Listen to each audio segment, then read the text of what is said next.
You know it well, David, because you've heard it before. We have crews in Kingsland and over at Graveyard Point. Chris, you're live there. It is a notorious spot for flooding along Lake Travis. Yeah, and it's showing why right now. You can see that there's a number of houses right along this stretch of Hurst Creek Road that have a significant amount of water surrounding them, and the water is slowly but surely rising. Now, the Travis County Sheriff's deputies who we've been talking to this morning, they just left. They're done with their shift out here. They tell us that the Lake Patrol will be out here shortly, but they say they've done their job. They've been out here for close to 24 hours now, telling people who live in these neighborhoods that if they want to get out, now is the time. There are some people who are staying here, and that, of course, is their decision. This is only a voluntary evacuation here, so there's nothing that the sheriff's deputies can do to make people leave, but this situation is changing very quickly this morning. The deputies that I talked to told me that since they've been out here last night, this water has all come in. These homes were not surrounded when they got here last night, and I want to show you, I'm kind of using these trash cans over here as my personal gauge.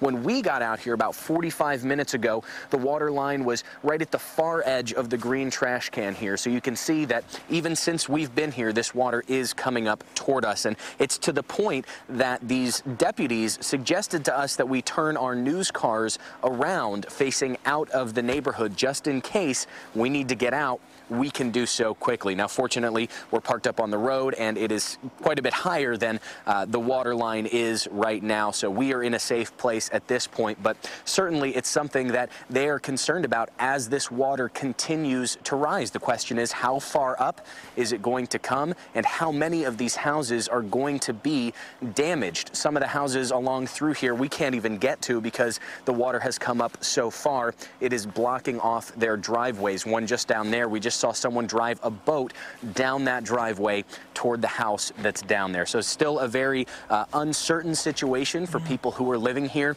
and especially for those who have evacuated and don't know what's happening to their houses back here. So we're going to keep an eye on this for you here this morning and let you know as this rain continues to fall what the situation is, how much the water is rising around these homes. For now, we'll send it back to you. A boat on the road. Chris, I was telling David just a few years ago, back in 2008, Travis County commissioners tried to issue mandatory buyouts for those homes at Graveyard Point because of flooding like this.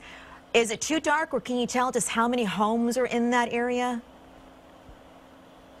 It is a little bit hard to tell because, again, there are areas that we simply can't get to, but we drove down a couple of other roads as well and found similar situations where the water was encroaching on houses. I mean, we can see certainly at least half a dozen right along this stretch here that are inundated, and it's certainly more than that in other parts. I mean, we've got the lake at two different points here. It's sort of on the other side of these houses here, and it's on the other side of those houses over there. So it's coming in from two different directions where we are right now. So certainly quite a few homes that are threatened or at this point underwater a little bit. Chris, yesterday Jim was saying that some of the houses out there are actually built up on stilts. That one behind you, that White House, can you tell if that's the case there, or is that actually water in the house right behind you over your shoulder there?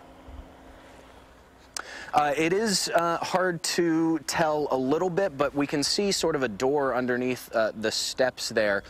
So I'm not sure if that is a crawl space, maybe a basement, something along those lines. Certainly you can see the door itself, the main entrance to this house, is raised up, and I don't see any, well, actually I changed my mind. There is a window down on the ground level here as well. So I would assume that that is taking on water at this point this morning.